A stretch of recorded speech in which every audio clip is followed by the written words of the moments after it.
రైతులందరికీ నమస్కారం. నా పేరు కిరణ్ చెరుకుపల్లి. నేను టీచర్గా పనిచేస్తున్నాను. బయాలజీ టీచ్ చేస్తాను, అలాగే సోషల్ సర్వెంట్ని కూడా.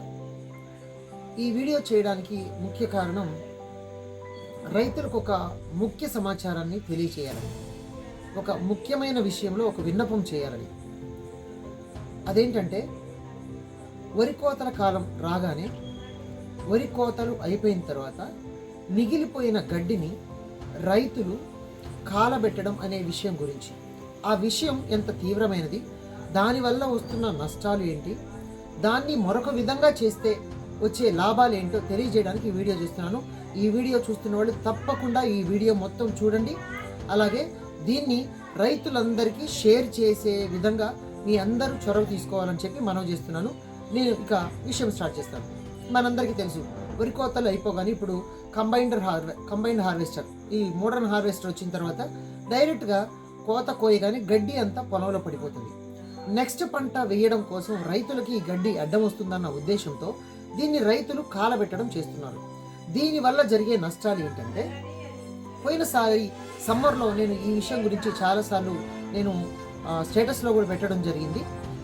ఏమవుతుందంటే, గడ్డి అంటించి వెళ్ళిపోయిన తర్వాత రైతులు ఒకసారి మా ఊరిలోనే, మా గ్రామంలో, కాపుగల్లి గ్రామంలో ఒక మామిడి తోట తగలబడింది. మరొక చోట మోటార్లు తగలబడ్డాయి. మరి ఒక చోట హరితహారానికి సంబంధించిన మొక్కలు, అంటే అవి ఒక 3-4 సంవత్సరాలు ఎదిగిన తర్వాత ఆ మొక్కలన్నీ తగలబడిపోయాయి. ఇట్లా కొన్ని ఎగ్జాంపుల్స్ మాత్రమే. ఇలాంటివి చాలా జరిగింది. అంటే ఇలా చేయడం వల్ల అగ్ని ప్రమాదాలు జరుగుతున్నాయి, మొదటి కారణం. రెండవది, ఇలా కాలబెట్టడం ద్వారా వాస్తవానికి నేలలో కొంత న్యూట్రియంట్స్ ఉంటాయి, ఖనిజాలు ఉంటాయి. ఆ ఖనిజాలు మొక్కకి సహజంగా అందుతాయి. కానీ ఈ టెంపరేచర్, అంటే ఈ ఉష్ణోగ్రత వద్ద అయితే, అంటే వేడి పుడుతుంది కదా, మనం అంటించిన తర్వాత వేడికి కాలుతాయి కదా, ఆ వేడికి నేలలో ఉన్న ఖనిజాలు మొక్కకి అందలేని స్థితికి మారిపోతాయి. అంటే నేలలో ఉన్న సారం కూడా దీనివల్ల కాలబెట్టడం వల్ల తగ్గిపోతుంది. ఇది రెండవది. మూడవది అలా ఒక్క రైతు కాదు, ఒక్క పొలం కాదు, ఇలా రాష్ట్ర వ్యాప్తంగా కొన్నిసార్లు కోర్టులు, ఇది ఢిల్లీ, హర్యానా స్టేట్స్లో కోర్టులే డైరెక్ట్గా దీనిలో ఇన్వాల్వ్ అయ్యాయి. దయచేసి రైతులు తగలబెట్టవద్దు, పంట వ్యర్థాలను తగలబెట్టవద్దు అని చెప్పి కోర్టులే ఇన్వాల్వ్ అయ్యి చెప్పిన పరిస్థితి. ఎందుకు అంటే, పొల్యూషన్, కాలుష్యం. దానివల్ల వస్తున్న కాలుష్యం ఎంతగా పెరిగిపోతుందో మనకు అర్థం కాదు. కార్బన్ మోనాక్సైడ్, కార్బన్ డయాక్సైడ్, ఈ రెండింటి పర్సంటేజ్ గాలిలో పెరిగిపోతుంది. మళ్ళీ ఆ గాలిని ఎవరు పీల్చాలి? మళ్ళీ మనమే పీల్చాలి. అంటే దానివల్ల నష్టపోతుంది ఎవరు? మళ్ళీ మనమే.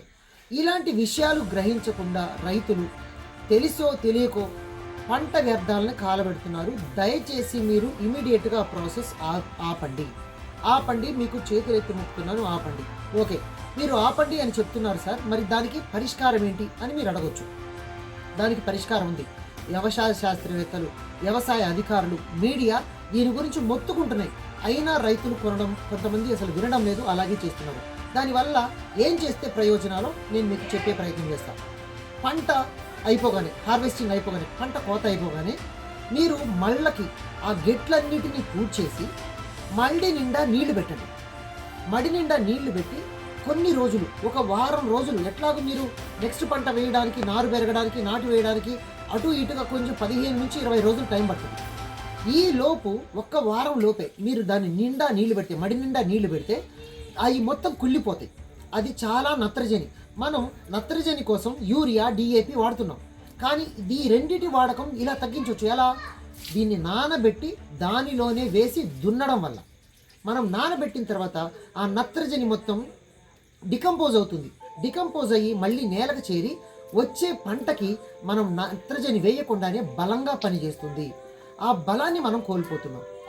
ఇది చాలా సింపుల్ ప్రాసెస్. నాకు తెలిసిన మా గ్రామంలో సర్వేశ్వరపురంకి దగ్గరలో ఒక రైతు ఇలాగే చేశారు.